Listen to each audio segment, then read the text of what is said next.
जय हो मार्चु कళాశాల जय हो मार्चु कళాశాల भावी पौरुలకు నీవే భవ్య కార్యశాల. Welcome back to my classroom, BVRSR classroom. Today we will be taking up this capital markets part 2. Already we discussed part 1. This falls under the financial systems and it is a part of Indian economy for UPSC, APPSC and other competitive examinations. So దీన్నే Telugu and English లో continue చేస్తాను. తెలుగులోనేమో explanation ఉంటుంది, English లోనేమో slides ఉంటాయి. చక్కగా మీరు అందరూ కూడా ఎంజాయ్ చేస్తున్నారని చెప్పి అనుకుంటున్నాను. Welcome back. Already last class లో మనం కొంచెం ఈ క్యాపిటల్ మార్కెట్ సంబంధించినటువంటి ఇన్స్ట్రుమెంట్స్ గురించి డిస్కస్ చేసాం, like equity shares etcetera. Bonds గురించి కూడా మాట్లాడాను. What is a bond? A bond is a డెబ్ట్ instrument in which an investor loans money to borrowers with a defined period of time at a variable or fixed interest rate అని చెప్పి bond గురించి మాట్లాడుకున్నాం. So bond గురించి మాట్లాడుకున్న తర్వాత next మనం చేసేది ఏంటంటే will talk about debentures. Debentures అనే ఏ టైప్ ఆఫ్ ఇన్స్ట్రుమెంట్స్ అంటే దీస్ ఆర్ అగైన్ డెబ్ట్ ఇన్స్ట్రుమెంట్స్ అండి, కానీ ప్రైవేట్ సెక్టార్ కంపెనీస్ ఇష్యూ చేయడానికి అవకాశం ఉంటుంది. అది డిఫరెన్స్ అనమాట. ఇంకొక ఇంపార్టెంట్ పాయింట్ ఏంటంటే these are not backed by any security. Specific గా సెక్యూరిటీ ఏమీ ఉండదు, కానీ ఈ కంపెనీ యొక్క క్రెడిబిలిటీ ఉంటుంది కదా, గుడ్ విల్ అంటాం కదా, ఆ గుడ్ విల్ ఆధారంగానే ఈ డిబెంచర్స్ అనేవి ఇష్యూ చేయడం జరుగుతూ ఉంటుంది. మంచి గుడ్ విల్ ఉన్నటువంటి కంపెనీకి ఈ డిబెంచర్స్ తొందరగా సేల్ అయిపోతాయి. కొంచెం అంత గుడ్ విల్ లేదనుకోండి, అప్పుడు ఇన్వెస్టర్స్ ఆలోచిస్తారు ఆ డిబెంచర్స్ కొనాలా వద్దా అనే యాంగిల్లో. Hence unsecured bonds are termed as debentures అని చెప్పి చెప్పుకుంటాం అన్నమాట. సెక్యూరిటీ రూపంలో దేన్ని చూస్తున్నాం? ఇక్కడ గుడ్ విల్ చూస్తాం అన్నమాట. పెద్ద పెద్ద కంపెనీలు ఉన్నాయనుకోండి, మనం చాలా తొందరగా అందులో ఇన్వెస్ట్ చేయడానికి ఇష్టపెడతాం. Many investors prefer debentures since they offer higher rate of interest than bonds. Government securities, G-Secs, T-bills ఇలాంటివన్నీ కూడా మాట్లాడుకున్నాం కదా, వాటికంటే కూడా ఎక్కువ మంది డిబెంచర్స్ కి ఎక్కువ ప్రిఫరెన్స్ ఎందుకు ఇస్తారు అంటే జస్ట్ ఇప్పుడే చెప్పుకున్నాం కదా, what is the important reason అంటే కొంచెం ఇంట్రెస్ట్ ఎక్కువగా ఉంటుంది, లాభదాయకంగా ఉంటుంది. అయితే ఇక్కడ మీరు గమనించాల్సిన point, they do not have any voting rights. ఈ కంపెనీ మేనేజ్మెంట్ లో కానీ లేదా ఇతర క్రియాశీలక విషయాల్లో ఈ డిబెంచర్స్ హోల్డర్స్ ఏమీ పార్టిసిపేట్ చేయడానికి అవకాశం ఉండదు. ఓటింగ్ రైట్స్ లేవు అంటే they are automatically detached from the administration of the company. So ఈ డిబెంచర్స్ గురించి కొన్ని important points. Next important topic, derivatives. What are derivatives? వీటి గురించి ఎక్కువ చర్చ క్యాపిటల్ మార్కెట్స్ లో జరుగుతూ ఉంటుందండి. సో క్యాపిటల్ మార్కెట్స్ లో ఇన్వెస్టర్స్ ని చాలా ఫాస్ట్ గా పైకి తీసుకెళ్లాలన్నా లేదా కుంగదీయాలన్నా ఈ డెరైవేటివ్స్ యొక్క పాత్ర చాలా ఎక్కువగా ఉంటుంది అని చెప్పి చెప్పుకుంటాం. Derivative is anything that derives its value from some other underlying asset. Derivative కంటూ స్వతహాగా ఏమీ వాల్యూ ఉండదు. మరి దీని వాల్యూ ఎక్కడి నుంచి వస్తుంది అంటే ఇంకొక అండర్లయింగ్ అసెట్ నుంచి వస్తుంది అనమాట. ఆ అండర్లయింగ్ అసెట్ అనేది ఒక ఈక్విటీ కావచ్చు, లేదా బాండ్ కావచ్చు, లేదా ఏ ఇతర సెక్యూరిటీ అయినా కావచ్చు. దాని ఆధారంగా ఈ డెరైవేటివ్ అనే దానికి ఒక వాల్యూ అనేది సంతరించుకుంటుంది. అటువంటి దాన్ని మనం డెరైవేటివ్స్ అంటాం. For example futures and options. So ఈ అండర్లయింగ్ అసెట్ ఈక్విటీ గానీ బాండ్ గానీ దాన్ని పక్కన పెట్టారనుకోండి, అప్పుడు దీనికంటూ ఏమి వాల్యూ ఉండదు. కొంచెం అర్థం చేసుకోవడానికి ఎటువంటి విషయాలు టైం పడతాయి అన్ని కూడా మోడర్న్ డే ట్రేడింగ్ డెరైవేటివ్స్ ఇవి. On its own, derivative has no value. అది ఇక్కడ important point. So it is a contract that derives its value from prices or index of prices of underlying securities. అదే చెప్పాను, securities అంటే equities కావచ్చు, bonds కావచ్చు, debentures కావచ్చు, ఏదైనా కావచ్చు. వాటి మీద బేస్ చేసుకుని డెరైవేటివ్స్ యొక్క వాల్యూ సంతరించుకోబడుతుంది. ఇంకా కొంచెం ముందుకెళ్తే స్టెప్ బై స్టెప్ మీకు కొంచెం క్లారిటీ రావడానికి అవకాశం ఉంటుంది. చూసుకుంటూ వెళ్దాం. సో డెరివేటివ్స్ అనేది దృష్టిలో పెట్టుకోండి. ఇప్పుడే చెప్పున్నాను మీకు, పైకి తీసుకెళ్లాలన్నా మనల్ని పొంగదీయాలన్నా డెరివేటివ్స్ అనే ఇన్స్ట్రుమెంట్స్ చాలా జాగ్రత్తగా స్టడీ చేసి వాటిలో మనం గ్రిప్ తెచ్చుకోవాల్సినటువంటి అవసరం ఉంటుంది. అంతేగాని అదేదో డెరివేటివ్స్ లే ఏముందిలే అని చెప్పి మాత్రం అనుకోవద్దు.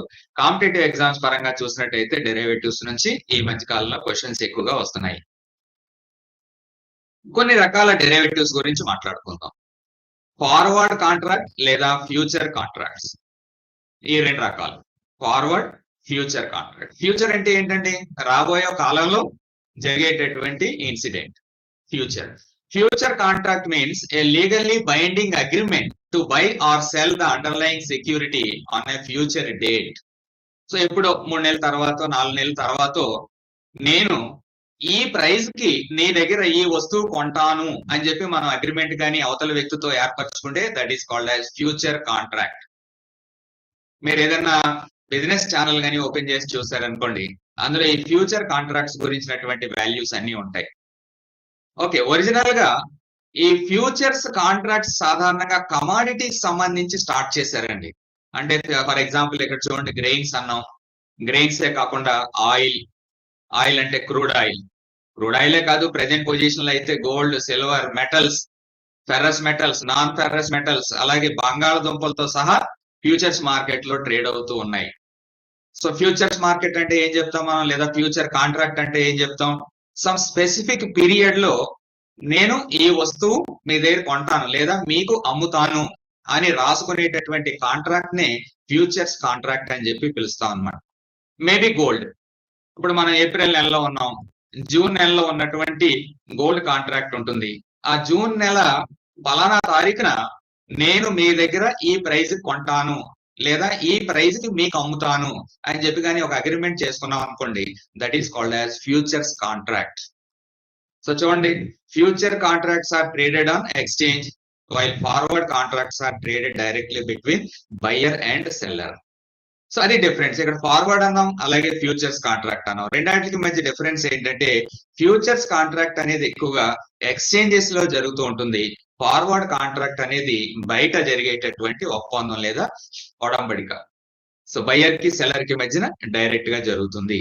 అందుగురించి చూడండి, ఇక్కడ ఫార్వర్డ్ కాంట్రాక్ట్ ని మనం ఓవర్ ద కౌంటర్ అంటే ఓటీసీ ట్రాన్సాక్షన్ అని చెప్పి కూడా పిలుస్తాం. It is also called as OTC, over the contract, over the counter.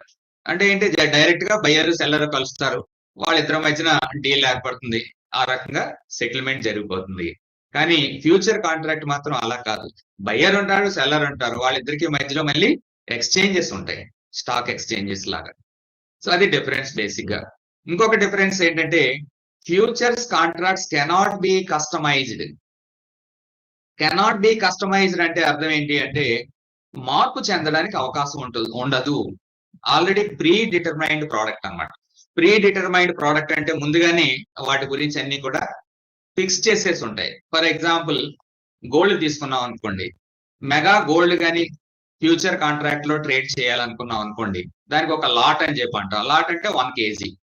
నా దగ్గర 1 kgకి డబ్బులు లేవు, 1/2 kgకే కాంట్రాక్ట్ రాస్తానంటే అది ఫ్యూచర్ కాంట్రాక్ట్ అవ్వదు. అలాగే టైం పీరియడ్ ఉంటుంది, జూన్ ఎండింగ్ లేదా జూలై ఎండింగ్, అలా పీరియడ్ ఉంటుంది. ఆ పీరియడ్ గురించి మనం అంత డీటెయిల్స్ లోకి వెళ్లాల్సిన అవసరం లేదు, ఇవన్నీ కూడా ఫిక్స్డ్ విషయాలు అన్నమాట. సో అందు గురించి ఏంటంటే ఇట్ కెనాట్ బి కస్టమైజ్డ్ అన్న, అంటే కస్టమర్ కి తగ్గట్టుగా అక్కడ ఉన్నటువంటి నియమాల్ని మార్చడానికి అవకాశం ఉండదు. కానీ మరి ఫార్వర్డ్ పరిస్థితి ఏంటి, forward contract can be customised. So KG లేదు, నేను కేజీ కొనలేను గోల్డ్ అన్నాను అనుకోండి, అమ్మేవాడు ఏం చేస్తాడు, ఇద్దరు మనుషులు చూసుకుని ఇద్దరికి కాంట్రాక్ట్ చేస్తాడు, ఇద్దరికి 1/2 kg సరుకుని సరిపెడుతూ ఉంటారు. సో అందు గురించి ఫ్యూచర్ కాంట్రాక్ట్స్ అన్ని కూడా కెనాట్ బి కస్టమైజ్డ్ అని, అలాగే forward contracts can be customised అని చెప్పుకున్నాం. సో ఇవి ఫ్యూచర్స్ అండ్ ఈ ఫార్వర్డ్ మార్కెట్ సంబంధించినటువంటి విషయాలు. ఇంకొక రకమైనటువంటి డెరివేటివ్స్ ఉంటాయి, వాటిని మనం ఆప్షన్స్ కాంట్రాక్ట్ అని చెప్పి పిలుస్తాం. ఆప్షన్స్ కాంట్రాక్ట్ మళ్ళీ 2 రకాలు, call options, put options. They are called as call options and put options అని చెప్పి పిలుస్తాం. So what is a options contract? It is a type of derivative contract that gives the right to transact the underlying asset. ఒక హక్కుని కొనుక్కుంటాం అన్నమాట. ఏది, underlying asset. Underlying asset అంటే ఏమని భావించాలి, అది ఈక్విటీ అవ్వచ్చు, లేదా బాండ్స్ అవ్వచ్చు, వాటిని ట్రాన్సాక్ట్ చేయడానికి హక్కుని మనం కొనడం కానీ లేదా ఇతరులకు ఇవ్వడం కానీ చేస్తే దాన్ని ఆప్షన్స్ కాంట్రాక్ట్ అని చెప్పి పిలుస్తాం. వెరీ వెరీ ఇంపార్టెంట్ పాయింట్ ఏంటంటే options contract is non linear product. Non linear product అంటే ఆ అండర్లయింగ్ అసెట్ తో పాటు లీనియర్ గా దీని వాల్యూ మారదు. దానికంటే ఎక్కువ మారచ్చు, తక్కువ మారచ్చు. అంతేగాని ఎగ్జాక్ట్ గా ఫర్ ఎగ్జాంపుల్ ఈక్విటీ వాల్యూ 10 రూపాయల నుంచి 11 రూపాయలు అయింది అనుకోండి, అప్పుడు ఈ పుట్ ఆప్షన్ కానీ లేదా కాల్ ఆప్షన్ వాల్యూ కానీ 1 రూపీ పెరగాలి అని చెప్పి నియమం ఉండదు. అది ఇంకా చాలా ఎక్కువ పెరగచ్చు. That's why it is a non linear product అని చెప్పి పిలుస్తాం అన్నమాట. అలాగే చూడండి, at a predetermined price within or at the end of a specified period. Predetermined price అంటే ఈ ప్రైస్ అంటే ఈ కాంట్రాక్ట్ నేను తీసుకుంటాను లేదా నీకు ఈ కాంట్రాక్ట్ ఇచ్చి ఉన్నాను అని చెప్పి ముందే ఫిక్స్ చేసుకుంటాం. అలాగే specified period are at the end of the particular period అంటే అది ముందుగానే మనం క్లోజ్ చేసుకోవచ్చు కావాలనుకుంటే, లేదా ఆ కాంట్రాక్ట్ యొక్క పీరియడ్ చివరి వరకు కూడా మనం వేచి ఉండడానికి అవకాశం ఉంటుంది. Options contract. Again options contract are traded on stock exchanges. ఈ సెబీ అనే రెగ్యులేటరీ మెకానిజం ఏదైతే ఉందో ఈ డెరివేటివ్స్ మార్కెట్స్ అన్నిటిని కూడా కంట్రోల్ చేస్తూ ఉంటుంది ఇండియా వరకు వచ్చినట్లయితే. సో బ్రీఫ్ చాలా చిన్న విషయం ఇది, కానీ ఆప్షన్స్ కాంట్రాక్ట్స్ అనేది చాలా చాలా పెద్ద మార్కెట్. రోజు లక్షల కోట్ల రూపాయలు టర్న్ ఓవర్ జరుగుతూ ఉంటుంది స్టాక్ ఎక్స్చేంజెస్ లో ఆప్షన్స్ సంబంధించి, పర్టికులర్లీ ఇండియా లాంటి కంట్రీలో. అదే యునైటెడ్ స్టేట్స్ లాంటి పెద్ద మెగా ఎకానమీస్ గానీ తీసుకున్నాం అనుకోండి, ఇంకా ఇంకా చాలా ఎక్కువ ట్రాన్సాక్షన్ జరుగుతూ ఉంటాయి. అందుగురించి ఇలాంటి బేసిక్ విషయాలన్నీ కూడా తెలిసి ఉండాలి ఎగ్జామ్ రాసే క్యాండిడేట్ కి అనే ఉద్దేశంతో వీటి మీద కూడా క్వశ్చన్స్ అడుగుతూ ఉన్నారు. ఓకే, డెరివేటివ్స్ గురించి చాలా చాలా బ్రీఫ్ గానే చెప్పానండి ఎక్కువగా. తర్వాత మీకు ఇంకా ఏమన్నా తెలుసుకోవాలి అనుకుంటే డైరెక్ట్ గా మీరు అప్రోచ్ అవ్వచ్చు నన్ను. I try to explain each and every of your doubts. అయితే చెప్పాను కదా, మీకు డెప్త్ గా నేర్చుకోవాలి అని ఇంట్రెస్ట్ ఉన్న వాళ్ళే నేర్చుకోండి. జస్ట్ పైన మన కాంపిటేటివ్ ఎగ్జామ్స్ వరకు సరిపోద్దు అంటే అక్కడ వరకు ఈ పాయింట్స్ సరిపెడదాం. స్టాక్ ఎక్స్చేంజెస్ ఏంటి? స్టాక్ ఎక్స్చేంజెస్ యొక్క పని అంటే చెప్పాను మీకు. ఒక సెక్యూరిటీ యొక్క బయ్యర్ ఉంటాడు, సెల్లర్ ఉంటారు. బయ్యర్ ఎక్కడో ఉంటాడు, సెల్లర్ ఎక్కడో ఉంటాడు. ఈ రెండాటిని కలిపేటటువంటి ప్లాట్ఫామ్ నే మనం స్టాక్ ఎక్స్చేంజ్ అని చెప్పి పిలుస్తాం. స్టాక్ ఎక్స్చేంజ్ అంటే ఓన్లీ షేర్ మార్కెట్ అని చెప్పి అనుకోవద్దు. బాండ్ మార్కెట్ అవ్వచ్చు, డిబెంచర్ మార్కెట్ అవ్వచ్చు, అటువంటి ఏమన్నా ఉండొచ్చు. స్టాక్ ఎక్స్చేంజ్ లో చాలా విషయాలు జరుగుతూ ఉంటాయి. So it is A place for buying and selling of securities of listed companies. Listed companies అని ఎప్పుడు అంటామంటే ప్రైమరీ మార్కెట్ లో లిస్టింగ్ అనేది జరుగుద్ది. అది ప్రీవియస్ సెక్షన్ లో చెప్పుకున్నాం. What is primary market listing, ఎలా జరుగుద్ది, ఎన్ని రకాలుగా లిస్టింగ్లు జరుగుతాయి, అవన్నీ నేర్చుకున్నాం. సో అక్కడ లిస్ట్ అయినటువంటి ఎంటిటీస్ సెకండరీ మార్కెట్ లోకి వచ్చేటప్పటికి ఇక్కడ స్టాక్ ఎక్స్చేంజ్ లో ఇవి లావాదేవీలు జరుగుతాయి, బయింగ్ అండ్ సెల్లింగ్. ఎక్కడంటే ఈ లిస్టింగ్ కంపెనీస్ లో ఉన్నటువంటి లిస్టెడ్ కంపెనీస్ లో ఉన్నటువంటి షేర్లు గాని లేదా బాండ్లు గాని డిబెంచర్లు గాని ఇవన్నీ స్టాక్ ఎక్స్చేంజ్ లో బయింగ్ అండ్ సెల్లింగ్ జరుగుతూ ఉంటుంది.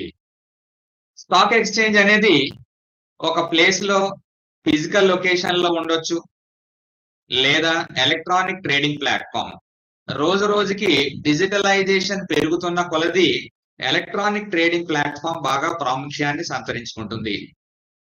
చూడండి, జస్ట్ 18 years ప్లస్ వచ్చిన వాళ్ళందరూ కూడా మేజర్లు అని చెప్పి పిలిస్తే వాళ్ళందరూ కూడా ఈ రోజున స్టాక్ మార్కెట్ లో ఇన్వాల్వ్ అయ్యి చక్కగా ట్రేడింగ్ చేసుకుంటున్నారు, డబ్బులు సంపాదించుకుంటున్నారు. దీని అంతటికీ కారణం ఏంటంటే చూడండి, ఎలక్ట్రానిక్ ట్రేడింగ్ ప్లాట్ఫామ్స్. గతంలో ఏంటంటే ఫిజికల్ లొకేషన్ అక్కడికి వెళ్ళి ట్రాన్సాక్ట్ చేయవలసి వచ్చేది, లేదా మన తరపుని స్టాక్ బ్రోకర్ అక్కడ కూర్చుని ఎవరన్నా అమ్మేవాళ్ళు ఉన్నారా, కొనేవాళ్ళు ఉన్నారా అని చూసి చేసేవారు. కానీ ఇప్పుడు అంతా కూడా ఫ్రాక్షన్ ఆఫ్ సెకండ్ లో మనకి సెటిల్ అయిపోతుంది ఎలక్ట్రానిక్ ట్రేడింగ్ ప్లాట్ఫామ్. టెక్నికల్ గా చాలా చాలా డెవలప్మెంట్స్ వచ్చాయి. So major stock exchanges in India కానీ చూసారనుకోండి, మనం ముందు నుంచి కూడా మాట్లాడుకుంటున్నటువంటి విషయాలే. చాలా స్టాక్ ఎక్స్చేంజెస్ ఉన్నాయి. మెయిన్ గా చూసినట్టయితే ఈ రెండు ఎక్కువగా మనకి వినిపిస్తూ ఉంటాయి. ఒకటి బాంబే స్టాక్ ఎక్స్చేంజ్, అలాగే రెండోది నేషనల్ స్టాక్ ఎక్స్చేంజ్. ఇవే కాకుండా ఈ ఫార్వర్డ్ మార్కెట్స్ కి లేకపోతే ఈ ఎంసీఎక్స్ అని అంటే మల్టీ కమాడిటీ ఎక్స్చేంజ్ చాలా ఉన్నాయి. రీజనల్ స్టాక్ ఎక్స్చేంజెస్ కూడా ఉంటాయి. మనకి దగ్గరలో హైదరాబాద్ లో కూడా ఎస్టాబ్లిష్ చేయాలి అని చెప్పి చాలా పెద్ద బిల్డింగ్ నే కట్టారు, స్టాక్ ఎక్స్చేంజ్ గా మార్చాలని చెప్పి. అవి ఇంకా నా చిన్నప్పటి నుంచి ఇంకా అది నిర్మాణ దశలోనే అలాగే ఉండిపోయింది. దేనికి ఉపయోగపడుతుందంటే ప్రముఖ హీరోల యొక్క సినిమాలు తీయడానికి మాత్రమే ఎక్కువగా దాన్ని ఉపయోగిస్తూ ఉంటారు. సో డెవలప్ అవ్వలేదు. కారణం ఏంటంటే మొత్తం డిజిటలైజేషన్ అయిపోయి ఎలక్ట్రానిక్ ట్రేడింగ్ ప్లాట్ఫామ్ గా మార్పు చెందింది. సో ప్రముఖంగా మనం ఈ బిఎస్సి గురించి, ఎన్ఎస్సి గురించి ఎక్కువగా చెప్పుకుంటాం. ఈ పాయింట్స్ మనకి కావాలి. ఎగ్జామినేషన్ పరంగా చూస్తే బాంబే స్టాక్ ఎక్స్చేంజ్, అలాగే నేషనల్ స్టాక్ ఎక్స్చేంజ్, కొన్ని పదాలు మీకు దృష్టిలో పెడతా. ఎప్పుడు ఎస్టాబ్లిష్ చేశారు అనేది ఇక్కడ డేట్ ఉంది, నోట్ చేసుకోండి. ఎవరు ఎస్టాబ్లిష్ చేశారో కూడా ఇక్కడ నోట్ చేసాం. ప్రేమ్చంద్ రాయ్చంద్ అనే ఆయన. It is the oldest and first stock exchange of Asia.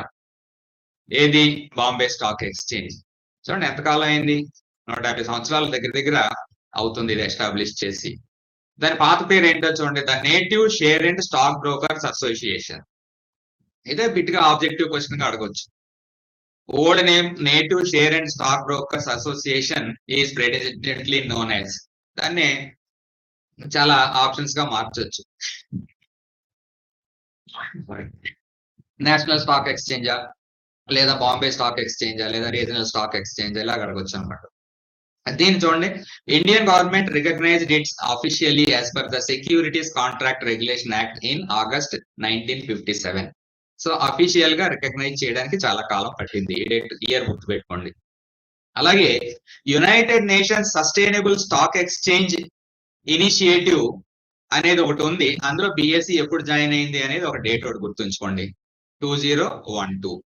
BSc joined in the United Nations sustainable stock exchange initiative. BSc వరకు వస్తే మోర్ దాన్ 5000 కంపెనీస్ లిస్ట్ అయి ఉన్నాయి.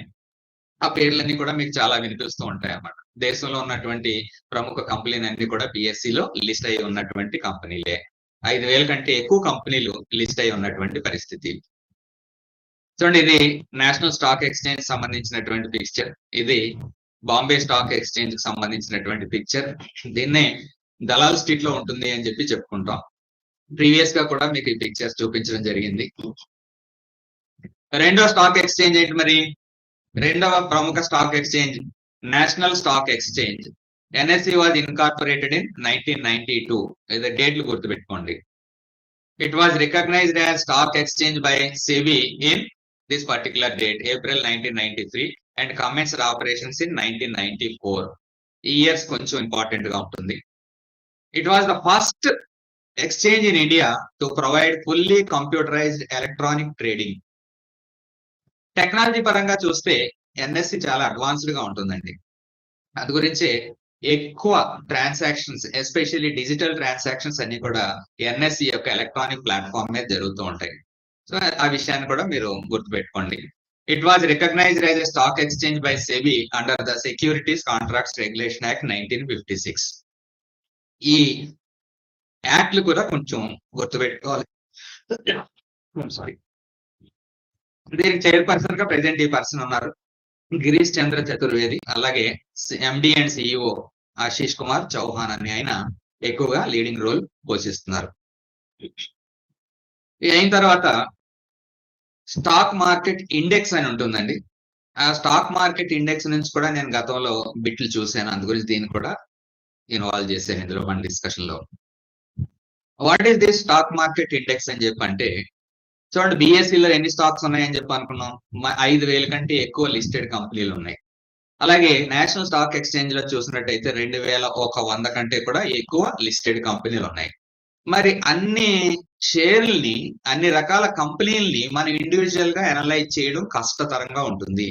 కాబట్టి ఏం చేస్తారంటే ఒక బంచ్ ఆఫ్ సెక్యూరిటీస్ ని కలెక్ట్ చేసి దాన్ని ఒక ఇండెక్స్ రూపంలో పెడతారు. దాన్ని మనం స్టాక్ మార్కెట్ ఇండెక్స్ అని చెప్పి పిలుస్తాం. ఓకే, నేను ఆల్రెడీ చెప్తున్నప్పుడు మీకు ఐడియా వస్తుంటే చూడండి, చెప్పండి, నాకు మెసేజ్ పెట్టండి. ఆ ఇండెక్స్లు ఏమేమి ఉన్నాయి మన దగ్గర, లేదంటే నెక్స్ట్ స్లైడ్ లో మీకు ఎలాగా తెలుస్తుంది. So the concept of an index is employed wherein performance of selected few top performing companies are tracked. So India లాంటి కంట్రీలో తీసుకున్నట్టయితే ఎన్ని ఎక్కువ కంపెనీలు ఉంటాయి కాబట్టి వాటిని ట్రాక్ చేయడం కష్టం. అందు గురించి అందులో ఉన్నటువంటి బెస్ట్ వాటిని తీసుకుని ఒక ఇండెక్స్ గా ఏర్పరుస్తారు. ఆ ఇండెక్స్లు చాలా అయి ఉండొచ్చు.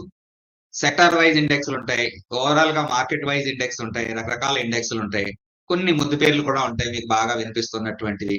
వాటి గురించి కూడా మాట్లాడుకుందాం. ఈ పాయింట్ కూడా ఒకసారి గుర్తు పెట్టుకోండి.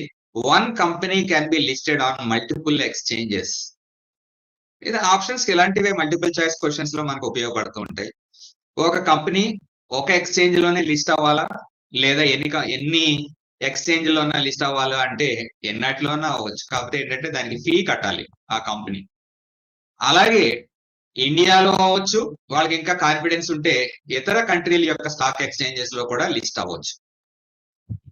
ఓకే, సో అలాంటి ఒక దాంట్లోనే లిస్ట్ అవ్వాలి అనే రెస్ట్రిక్షన్ ఏమీ ఉండదు. 2 మేజర్ స్టాక్ ఇండిసెస్. ఇప్పుడే మీకు ప్రీవియస్ స్లైడ్ మాట్లాడేటప్పుడు చెప్పారు, మీకు కొన్ని వినిపిస్తూ ఉంటాయి, అవి వాటి గురించి ఇక్కడ మాట్లాడుకుంటాం అని చెప్పి. చూడండి, ఇది విన్నారు కదా, సెన్సెక్స్ అనే పదం విన్నవాళ్ళు ఎవరు డిగ్రీ స్థాయిలో ఉండరు నాకు తెలుసుండి. సెన్సెక్స్ అంటే మీనింగ్ ఏంటో చూడండి. Sensitive index. సెన్సిటివ్ ఇండెక్స్ అనే దాన్ని ప్రపోజ్ చేయడం జరిగింది. ఆ సెన్సిటివ్ ఇండెక్స్ అని కూడా పలకలేక దాని తర్వాత రోజుల్లో సెన్సెక్స్ అంటూ మొదలు పెట్టారు అనమాట.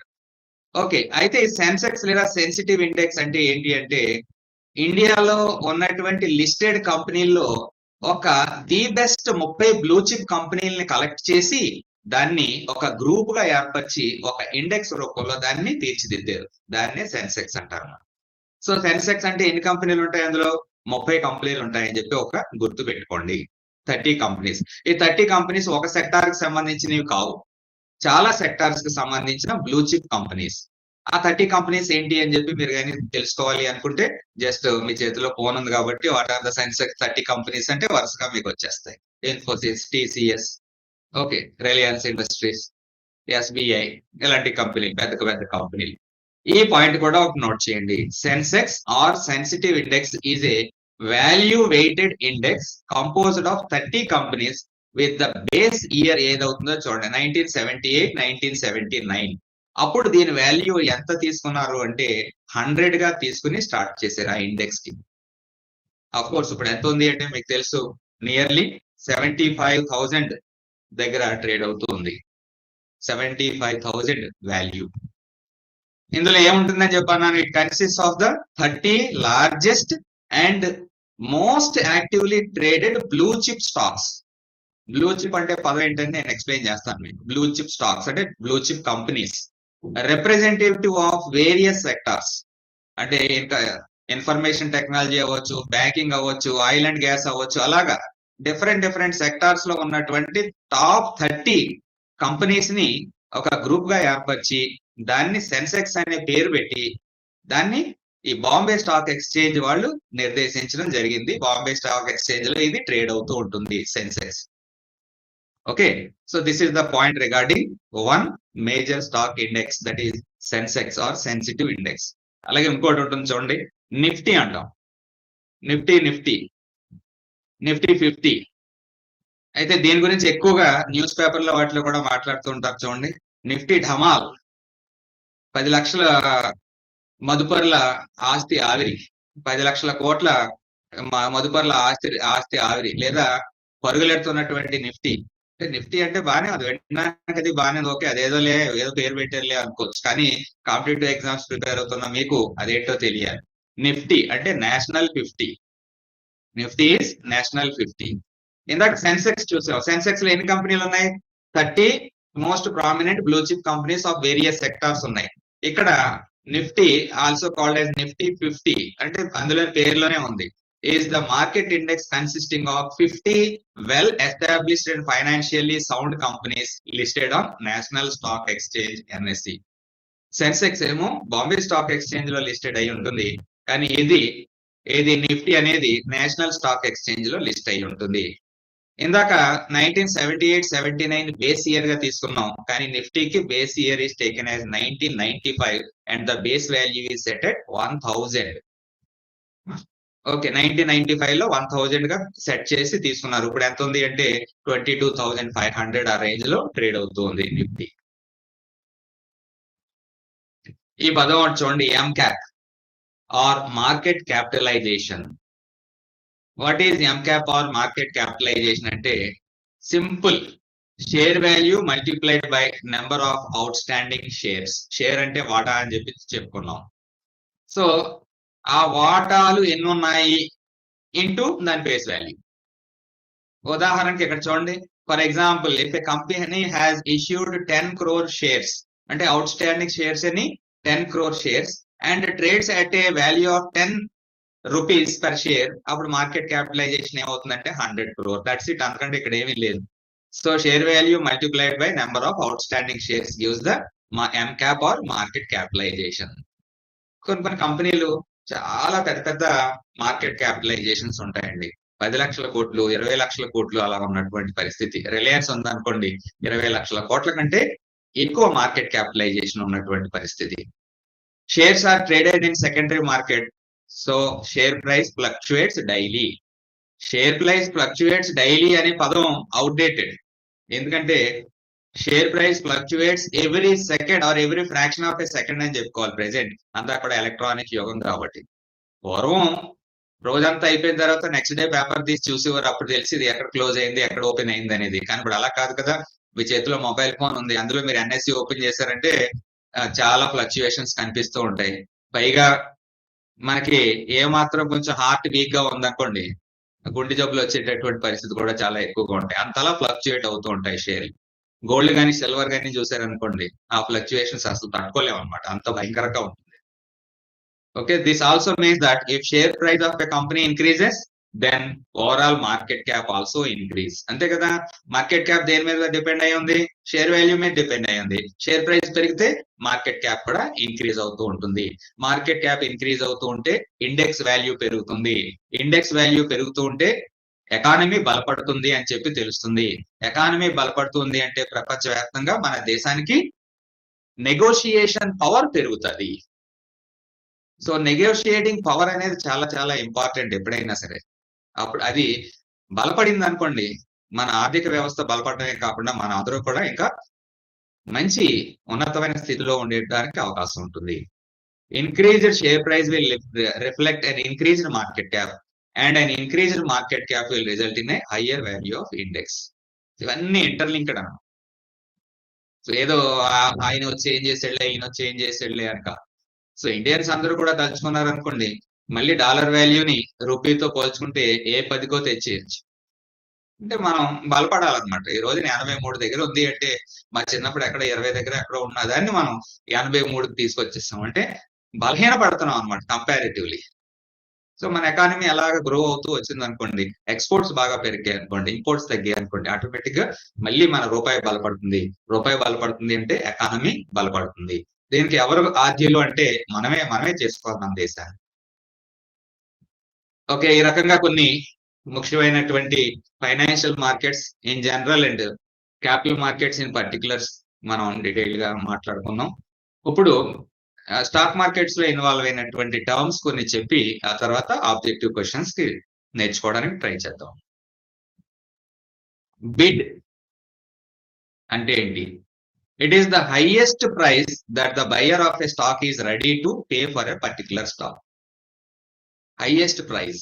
ఒక స్టాక్ కొనాలి అని చెప్పి స్టార్ట్ చేశారు అనుకోండి, ఉదాహరణకి మీకంటే ముందు ఆయన 11 రూపాయలకి కొంటాను అని చెప్పి ఆల్రెడీ ఆర్డర్ పెట్టి ఉన్నాడు. కానీ అమ్మేవాడు 11.20 పైసలకి అయితే నేను అమ్ముతాను అని పెడతాడు. అప్పుడు మీరు ఆల్రెడీ 11 రూపాయలకు ఉంది కాబట్టి మీరు ఏం చేస్తారంటే, ఏముంది ఇంకో 10 పైసలు పెడదాంలే అని చెప్పి 11 రూపాయలు 10 పైసలు మీరు పెట్టారు అనుకోండి, that is called as bid.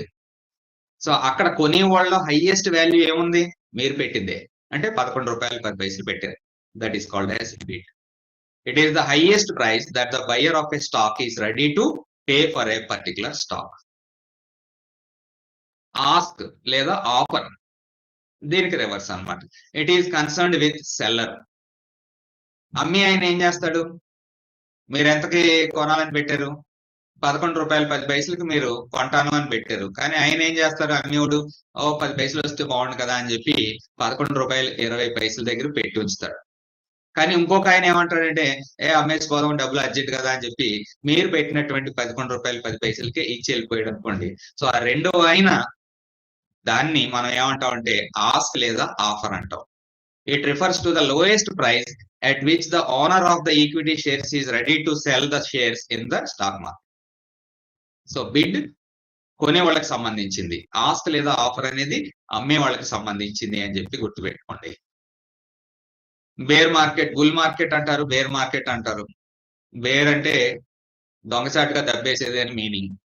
It refers to a period in which the prices of equity shares falls consistently. Market parlance లో 20% కంటే ఎక్కువ గానీ పడిపోయినటువంటి పరిస్థితి ఉందనుకోండి, అప్పుడు దాన్ని బేర్ గ్రిప్ లో ఉంది అంటాం అనమాట. అంటే బేర్ మార్కెట్ వచ్చింది అని చెప్పి అంటాం. అప్పుడే చాలా మంది ఎగ్జిట్ అవ్వడానికి ఇష్టపడతారు. బుల్ మార్కెట్ ఇందాక దానికి opposite. Bull market situation in which the prices of the stocks are increasing over a prolonged period of time. అంటే 20% కంటే ఎక్కువ పెరిగింది అనుకోండి, అప్పుడు దాన్ని మనం బుల్ ఫేజ్ లో ఉంది అని చెప్పి అంటాం అనమాట. అది ఇండెక్స్ కావచ్చు లేదా స్టాక్ కావచ్చు. అయితే ఇక్కడ a single stock and A sector can be bullish at one time and bearish at another time. అంటే ఏది కూడా కంటిన్యూస్ గా బుల్ లో గానీ బేర్ ఫేజ్ లో గానీ ఉండవు, అప్స్ అండ్ డౌన్స్ ఉంటాయి, జిగ్జాగ్ ఫ్యాషన్ లో మూవ్ అవుతూ ఉంటాయి. బీటా వాల్యూ అంటే ఏంటో చూడండి. Beta, it measures the association between price of one equity share and the overall movement of the stock market. Stock market 1000 పాయింట్ల దగ్గర ఉంది, అదే సెన్సెక్స్ గానీ నిఫ్టీ గానీ. 1000 నుంచి 1100కి వెళ్ళింది అనుకోండి, అప్పుడు ఎంత పర్సెంటేజ్ ఇంక్రీజ్ అయినట్టు? 10% ఇంక్రీజ్ అయినట్టు. కానీ ఇంకొక స్టాక్ 100 రూపాయల నుంచి 200కి వెళ్ళిపోయింది అనుకుందాం, అంటే ఎంత percentage jump? 100% jump. So index ఏమో 10% జంప్ అయింది, అలాగే ఈక్విటీ ఏమో 100% జంప్ అయింది. అప్పుడు బీటా వాల్యూ ఏమవుతుందంటే 10 టైమ్స్ అవుతుంది. It measures the association between price of one equity share and the overall movement of the market. అలాగే రివర్స్ లో తీసుకుంటే రివర్స్ అవుతుంది అన్నమాట. బీటా వాల్యూ అంటే వన్ పర్టికులర్ ఈక్విటీకి ఓవరాల్ మార్కెట్ కి మధ్యన ఉన్నటువంటి సంబంధం. It is a high beta stock అంటాం. It is a high beta stock అంటే మీనింగ్ ఏమవుతుంది అంటే, మార్కెట్ కంటే ఈ పర్టికులర్ స్టాక్ అంటే ఈక్విటీ చాలా ఎక్కువ పర్సెంటేజ్ పైకి గానీ కిందకి గానీ రావాల్సినటువంటి అవకాశం ఉంది అని చెప్పి తెలుస్తుంది. Beta stock, high beta stocks జోలికి పెద్దగా ఎక్కువగా వెళ్ళరు. For example real estate companies అటువంటివి హై బీటా స్టాక్స్ కింద ఉంటాయి. అలా కాకుండా FMCG, fast moving consumer goods, FMCG, Colgate, HUL, Dabur, Britannia, ఇవన్నీ కూడా లో బీటా స్టాక్స్ అంటాం అన్నమాట. అంటే మార్కెట్ తో పాటు మూవ్మెంట్ ఉంటుంది, అంటే కొంచెం మనకి థ్రిల్ తక్కువగా ఇస్తుంది. సో అది బీటా అనే పదం. బ్లూ చిప్ స్టాక్, ఇందాక నుంచి బ్లూ చిప్ అని చెప్పి మాట్లాడుకుంటున్నాం. బ్లూ చిప్ అంటే ఏం లేదండి, బెస్ట్ ఆఫ్ ద బెస్ట్ అంతే. These are equity shares of companies which are well established and financially stable. Reliance, TCS, Infosys, BHEL, అలాంటివి, ఎస్బిఐ, బ్యాంక్ ఆఫ్ బరోడా, ఈ టైప్ ఆఫ్ స్టాక్స్ అన్ని కూడా బ్లూ చిప్ స్టాక్స్ అని చెప్పి పిలుస్తాం అనమాట. ఎందుకంటే బెస్ట్ ఆఫ్ ద బెస్ట్ అని చెప్పి ఇప్పుడే చెప్పాను. They generally have a relatively huge market capitalisation. M cap అన్నాం కదా, ఎం క్యాప్ అంటే మార్కెట్ క్యాపిటలైజేషన్ చాలా చాలా ఎక్కువగా ఉంటుంది. హ్యూజ్, రిలయన్స్ 20 లక్షల కోట్ల మార్కెట్ క్యాపిటలైజేషన్ ఉంటుంది. ఓకే, ఆ విధంగా మీరు దాన్ని గుర్తుపెట్టుకోండి. కన్వర్టిబుల్ సెక్యూరిటీస్ అనే పదం వింటూ ఉంటాం.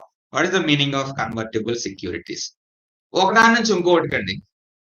ఫర్ ఎగ్జాంపుల్ బాండ్ రూపంలో కంపెనీలోకి ఎంటర్ అయ్యారు, అక్కడే మీరు అగ్రిమెంట్ కూడా చేసుకుంటాం అనమాట. అంటే ఫ్యూచర్ లో దాని ప్రిఫరెన్స్ షేర్ గా మార్చుకుంటాం లేదా ఈక్విటీగా కన్వర్ట్ చేసుకుంటాం. అలాగే అందులోనే అగ్రిమెంట్ లోనే ఉంటుంది. The type of instrument, market instrument is called as convertible security. Convert పేరులోనే ఉంది కదా, కన్వర్టబుల్ అనేది ఉంది.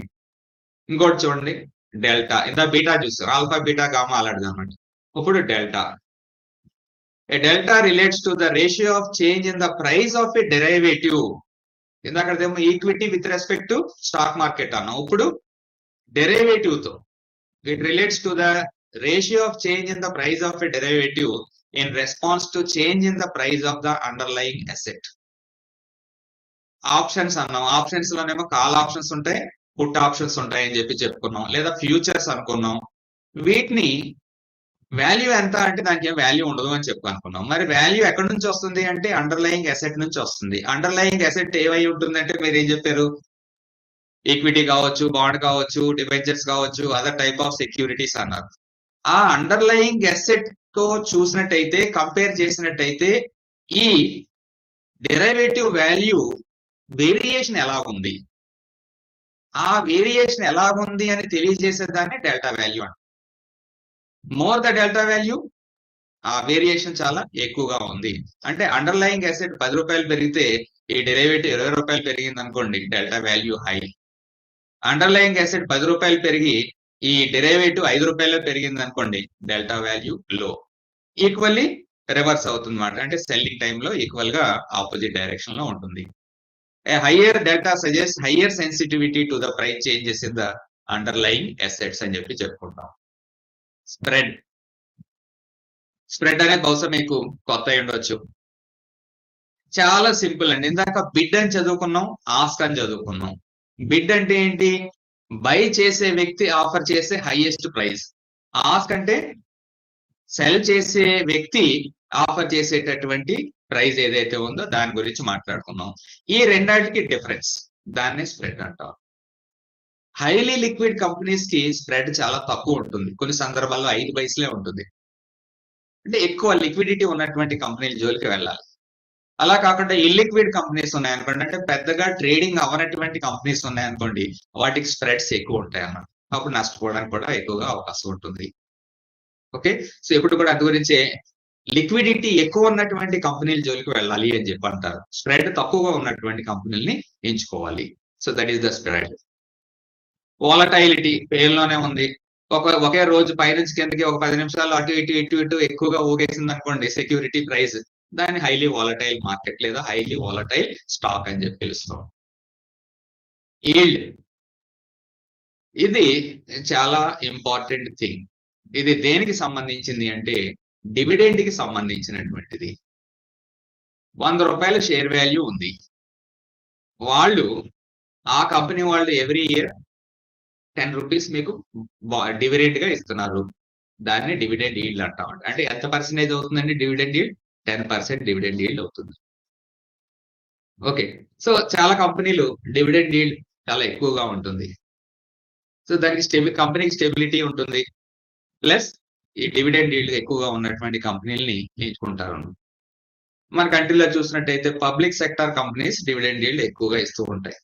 కోల్ ఇండియా, ఓఎన్జీసీ, గెయిల్, ఇటువంటి కంపెనీలు, ఆర్ఈసి, పిఎఫ్సి, ఆ టైప్.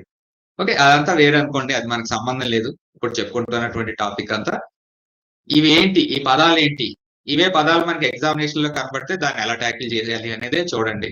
నాకు కొంచెం ఇంక్లినేషన్ అటువైపు ఉంటుంది కాబట్టి ఒక్కొక్కసారి వాటి గురించి డీటెయిల్ గా మాట్లాడుతూ ఉంటాను. అది నాతో మీరు చెప్పారు కొంతమంది అన్ని కూడా విషయాలు కొత్తగా ఉన్నాయని చెప్పి. కొత్తగా ఉంటాయి మరి. యాజ్ అన్ అడ్మినిస్ట్రేటర్ రేపు పొద్దున్న మీరు ఐఏఎస్ లో ఐపీఎస్ లో అయిపోయారు అనుకోండి, మిమ్మల్ని అవన్నీ చూడమంటారు. ఎన్ఎస్సీలు, బిఎస్సీలు అవన్నీ కూడా చూడమంటారు. మరి చూడమన్నప్పుడు ఈ విషయాలన్నీ తెలియాలి కదా. తెలియకుండా డైరెక్ట్ గా వెళ్ళి అక్కడ కూర్చుంటే ఏం చేస్తారు? సో అందు గురించి ఇవన్నీ తెలిసిన వ్యక్తుల్ని సెలెక్ట్ చేసుకుంటారు వాళ్ళు. సో ఆ తెలిసిన వ్యక్తులు సెలెక్ట్ చేసుకోవాలి అంటే అందులో మీరు ఉండాలంటే ఇవన్నీ తెలిసి ఉండాలి, బేసిక్స్ తెలిసి ఉండాలి. ఈ బేసిక్స్ చెప్తున్నాను నేను, సబ్జెక్ట్ ఏమీ చెప్పట్లేదు ఇక్కడ. ఆర్బిట్రేజ్. ఆర్బిట్రేజ్ అనే పదం ఎప్పుడు వస్తుంది అంటే, మన దగ్గర చాలా స్టాక్ ఎక్స్చేంజ్లు ఉన్నాయి. ఈ చాలా స్టాక్ ఎక్స్చేంజ్లు ఉన్నప్పుడు ఒక్కొక్క స్టాక్ ఎక్స్చేంజ్ లో ఒక్కొక్కసారి ప్రైజెస్ డిఫరెన్స్ ఉంటుంది. ఒకే కంపెనీ యొక్క ప్రైస్ వేరుగా ఉంటుంది అన్నమాట. అప్పుడు ఏం చేస్తామంటే ఎక్కడ ఎక్కువ ఉందో అక్కడ అమ్మేసి తక్కువ ఉన్న ఎక్స్చేంజ్ లో కొనుక్కోవచ్చు. దాన్ని ఆర్బిట్రేజ్ అంటారు. అలా కూడా కొంతమంది డబ్బులు సంపాదిస్తారు. 2-3 కంప్యూటర్లు పెట్టుకుంటారు. 2-3 కంప్యూటర్లు పెట్టుకుని జస్ట్ ఏంటంటే ఏ ఎక్స్చేంజ్ లో ఎంత ప్రైస్ ఉందో సెలెక్ట్ చేసుకుంటారు. సెలెక్ట్ చేసి ఎక్కడ తక్కువ ఉంటే అక్కడ కొంటారు, ఎక్కడ ఎక్కువ ఉంటే అక్కడ అమ్మేస్తూ ఉంటారు. అలా కూడా డబ్బులు వస్తాయి. సో దాన్ని మనం ఏమని పిలుస్తాం ఇక్కడ? ఆర్బిట్రేజ్ అని చెప్పి పిలవడం జరుగుతుంది. షార్ట్ సెల్లింగ్, ఇది కొంచెం జాగ్రత్తగా చూడండి. What is the meaning of short selling? మన దగ్గర ఈక్విటీ లేదు, కానీ మనకున్న ఇన్ఫర్మేషన్ ఏంటంటే దాని ప్రైస్ పడిపోద్ది అని చెప్పి ఇన్ఫర్మేషన్ ఉంటుంది. Then what we do is go to the market, sell those equity. మన దగ్గర లేని దాన్ని అమ్మేస్తున్నాం. లేని దాన్ని అమ్మడం ఏంటి, ఇదేంటి పిచ్చిగా ఉంది అని చెప్పి అంటారు అనమాట. ఇది ఎలక్ట్రానిక్ కదా, ఏముంది, సెల్ బటన్ నొక్కుతారు వెళ్ళిపోతాయి. సో తర్వాత ఏంటి, మీరు ఏమనుకున్నారు, ప్రైస్ పడిపోద్ది అని చెప్పి అనుకున్నారు, తగ్గిపోతుంది. తగ్గిన తర్వాత కవర్ చేస్తారు. దాన్ని కవరింగ్ అంటాం అనమాట. కవరింగ్ ఆఫ్ షార్ట్ సెల్లింగ్ అంటాం, షార్ట్ కవరింగ్ అంటాం షార్ట్ కట్ లో. సో అప్పుడు ఏమైంది, ఎక్కువ కమ్మారు, తక్కువ కొన్నారు. ఎక్కువ జనరల్ గా ఏం చేస్తామంటే తక్కువ కొని ఎక్కువ కమ్మాలనేది మన పాలసీ. దానికి రివర్సే షార్ట్ సెల్లింగ్. అంటే ఎక్కువ కమ్మేసి ముందు, తర్వాత తక్కువ కొనుక్కొని కవర్ చేసుకుంటాం. ఆ వచ్చినటువంటి మార్జిన్ ఏదైతే ఉందో దాన్ని మనం హ్యాపీగా జేబులో వేసుకునే ప్రక్రియని షార్ట్ సెల్లింగ్ అంటాం. అయితే ఇండియాలో కొంతమందికే షార్ట్ సెల్లింగ్ అవకాశం ఇచ్చారు. For example FII, foreign institutional investors. అది కూడా బిట్ గా మీరు నోట్ చేసుకోండి. ఎఫ్ఐఐలు మాత్రమే షార్ట్ సెల్లింగ్ చేయొచ్చు. మనం ఇండివిజువల్ షార్ట్ సెల్లింగ్ చేయడానికి అవకాశం లేదు. కావాలనుకుంటే ఆప్షన్స్ లో ఇన్వాల్వ్ అవ్వచ్చు. సో అది షార్ట్ సెల్లింగ్ అంటే. చూడండి, it is the practice where an investor sells shares that he does not own at the time of selling. He sells them in the hope that the price of those shares will decline and he will profit by buying back those shares at a lower price. అది short selling అనేది గుర్తుపెట్టుకోండి. లేదని అమ్మేసి తర్వాత cover చేసుకుని వచ్చిన margin మనం జేబులో వేసుకోవడం. ఇన్సైడర్ ట్రేడింగ్ ఇది కొంచెం డేంజర్. కట్టడాల వెనక తోయబడేటటువంటి ప్రక్రియ ఇది. ఇన్సైడర్ ట్రేడింగ్ అంటే ఏదో కంపెనీలో బోర్డ్ ఆఫ్ డైరెక్టర్స్ లో మనకు తెలిసిన వాళ్ళు ఉంటారు. ఆ బోర్డ్ ఆఫ్ డైరెక్టర్స్ ఆ బోర్డు లో తీసుకునే నిర్ణయాలు మనకు కానీ ఏమైనా తెలిసినాయి అనుకోండి, దాని ద్వారా మనం ఈ ఈక్విటీ వీటిలో స్టాక్ ఎక్స్చేంజెస్ లో మన నిర్ణయాలు కానీ తీసుకున్నాం అనుకోండి, దట్ ఈస్ ఇల్లీగల్. అప్పుడు అది బయటకు వచ్చింది అనుకోండి, చాలా రిస్కీ వ్యవహారం అనమాట. సో అలాంటి యాక్టివిటీస్ ని మనం ఇన్సైడర్ ట్రేడింగ్ అంటాం. అంటే ఉప్పందించడం అంటారు కదా, ఆ రకంగా. సో అది మంచి పద్ధతి కాదు. దాన్ని అయితే చెప్తున్నాను ఇక్కడ చూడండి. The illegal practice of trading on the stock exchange to one's own advantage through having access to confidential information. ఈ కాన్ఫిడెన్షియల్ ఇన్ఫర్మేషన్ ఎవరో లీక్ చేయకూడదు. లీక్ చేయబడిన తర్వాత దాన్ని కానీ మార్కెట్ లో మన అడ్వాంటేజ్ గా తీసుకుంటే it is illegal. Okay, brief గా క్యాపిటల్ మార్కెట్స్ గురించి కొన్ని విషయాలు మీతో చర్చించడం జరిగింది. జస్ట్ సింపుల్ గా ఉన్నటువంటి కొన్ని బిట్స్ ఏవైతే ఉన్నాయో వాటిని కూడా డిస్కస్ చేయడానికి ట్రై చేద్దాం. చదవండి, మీరు చదివి దీన్ని ఆన్సర్ చేయండి. Consider the following statements. Capital adequacy ratio, CAR, బ్యాంకులకు సంబంధించింది. ఇది is the amount that banks have to maintain in the form of their own funds to offset any loss that banks incur if the account holders fail to repay dues. మనం deposit చేసిన amount అంతా లోన్ల రూపంలో బ్యాంకులు ఇచ్చేయడానికి వీలు లేదండి, కొంత వాళ్ళ దగ్గర పెట్టుకోవాలి. అంటే ఎంత పెట్టుకోవాలి అనేది నిర్ణయించబడుతుంది, అంతేగాని ఉన్నదంతా అప్పులు ఇచ్చేయడానికి కుదరదు. దాన్నే క్యాపిటల్ అడెక్వసీ రేషియో అంటాం. ఏదైనా జరగకూడదు జరిగితే డిపాజిట్ను ప్రొటెక్ట్ చేయాలి కాబట్టి కొంత అమౌంట్ వాళ్ళ దగ్గర డిపాజిట్ రూపంలో ఉండిపోతుంది. CAR is decided by each individual bank. Individual bank ఎక్కడ ఏ అధికారాలు ఉండవండి, కంప్లీట్ అంతా కూడా సెంట్రలైజ్డ్. అది ముందు నుంచే చెప్పుకుంటున్నాం. Which are the following statements given above is are correct? చూసినట్టయితే first correct. Capital adequacy ratio is the amount that banks have to maintain in the form of their own funds to offset any loss that banks incur if the account holders fail to repay dues. రెండో correct కాదు. So correct option is first one. ఇలా checks and questions కూడా previous exams లో అడిగిందని మీరు ఇప్పుడు చూస్తున్నారు. Regulatory body for the securities market in India. Regulatory body for the securities market in India అంటే capital markets. Money market ని main గా RBI regulate చేస్తుంది అనుకున్నాం. మెయిన్ గా అఫ్ కోర్స్ వీళ్ళందరూ మళ్ళీ ఇంటిగ్రేటెడ్ గా నెట్వర్క్ ఉంటుంది అనుకోండి. క్యాపిటల్ మార్కెట్స్ మెయిన్ గా రెగ్యులేట్ చేసేది ఎవరు అంటే స్టాక్ ఎక్స్చేంజెస్ కాదు, ఐఆర్డిఏ కాదు, ఆర్బీఐ కాదు, డైరెక్ట్ గా సెబీ అవుతుంది అనమాట. ఎస్సిబిఐ ముందు సెబీ, ఆ తర్వాత మినిస్ట్రీ ఆఫ్ ఫైనాన్స్, ఇవన్నీ కూడా వస్తూ ఉంటాయి. వీళ్ళు స్టాక్ ఎక్స్చేంజెస్, ఐఆర్డిఏ అంటే insurance regulatory development authority, IRDA, RBI, ECB, వీళ్ళు సరిగా ఆ పాలసీస్ సరిగా కానీ ఇంప్లిమెంట్ అవ్వట్లేదని తెలిసింది అనుకోండి, అప్పుడు పెద్ద అన్నయ్యలు వస్తారనమాట. ED, enforcement directorate, CBI, central bureau of investigation, వీళ్ళందరూ కూడా ఇందులో భాగమే, అంతా ఇంటర్లింక్డ్ అనమాట. ఈ నెట్వర్క్ ఫెయిల్ అయింది అంటే అప్పుడు వాళ్ళు దిగేటటువంటి పరిస్థితి.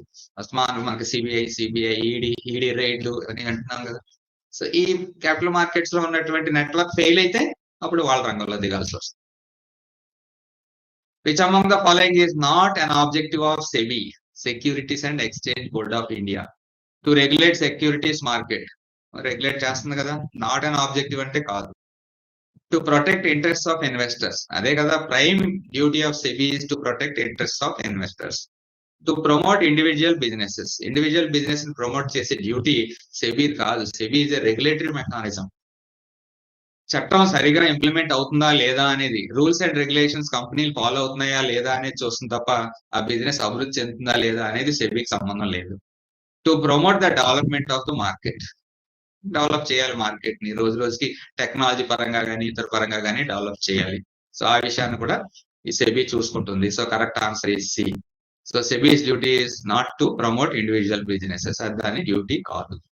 సో ఇవన్నీ కొన్ని మీరు అవకాశం ఇచ్చారు కాబట్టి సమ్ పాయింట్స్ మీతో షేర్ చేసుకోవడానికి అవకాశం దొరికింది. ముందే చెప్పుకున్నాం, దిస్ ఇస్ ఓన్లీ ట్రయల్ అని చెప్పి. If everything goes well, in due course of time we will start this coaching in a full fledged manner. కనీసం డైలీ 2-3 క్లాసెస్ మీకు డిఫరెంట్ సబ్జెక్ట్స్ లో ఇవ్వడం జరుగుతూ ఉంటుంది. ట్రై చేయడం కోసం నేనే ముందు ఆ రిస్క్ ఏదో నేనే తీసుకున్నాను అనమాట. హౌ యు ఆర్ రెస్పాండింగ్ అవన్నీ చూసి. సో ఫైనల్ గా ఒకసారి మళ్ళీ వేళ క్లాస్ లో విషయాలు చూడండి. ఫైనాన్షియల్ మార్కెట్ అనేది 2 రకాలు అని చెప్పాను స్టార్టింగ్ నుంచి. ఏంటంటే 2 రకాలు చూడడం. ఇది షార్ట్ టర్మ్ అంటే మనీ మార్కెట్. ఇగో మనీ మార్కెట్ ఎవరు గవర్న్ చేస్తున్నారు అన్నాం, ఆర్బిఐ. రెండోది ఏంటి, క్యాపిటల్ మార్కెట్ అంటే లాంగ్ టర్మ్ అంటే 365 days అండ్ అబోవ్. ఎవరు గవర్న్ చేస్తున్నారు దీన్ని, సెబీ. క్యాపిటల్ మార్కెట్ మళ్ళీ 2 రకాలని చెప్పాను మీకు, ప్రైమరీ మార్కెట్ అలాగే సెకండరీ మార్కెట్. ప్రైమరీ మార్కెట్ లో ఏం జరుగుతుంది, new securities are issued. Secondary market లో ఏం జరుగుతుంది, ఇష్యూడ్ సెక్యూరిటీస్ ఆర్ ట్రేడెడ్. ఈ రకంగా ఇది ఓవరాల్ ఫైనాన్షియల్ మార్కెట్.